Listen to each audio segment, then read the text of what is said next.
பிரசாந்த் கிஷோர்கிட்ட எந்தெந்த தொகுதியில் யார் யார் என்று சர்வே செய்கிறார்கள். உதயநிதி நிற்கக்கூடாது என்று பிரசாந்த் கிஷோர் சொல்கிறாரு. ஏங்க 10% யங்ஸ்டர்ஸ் ஓட்டு போகும். ஓகே, இளைஞர்கள் உதயநிதியை ஏற்றுக்கொள்ள தயாராக இல்லை. இன்னொன்று, திமுகவை பார்டரில் ஜெயிச்சதுனால உதயநிதி நின்றால் 100% வெற்றி என்று சொல்லக்கூடிய தொகுதி என்று எதுவும் இல்லை. ரிஸ்க்கு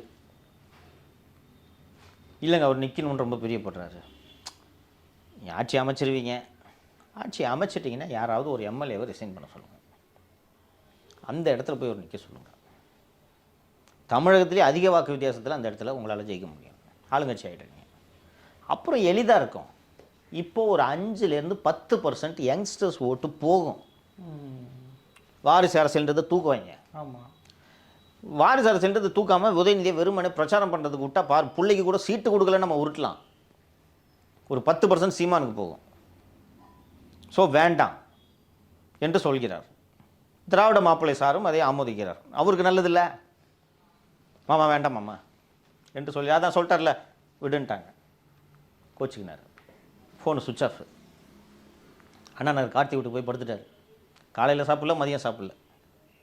புள்ள சாப்பிட்டானா என்னமோ. நம்ம புள்ள நிற்கிறதா இல்லையான்ட்டு எவனோ ஒரு பீகார்காரன் சொல்கிறத கேட்டுட்டு இருக்கீங்க நீங்களாம்.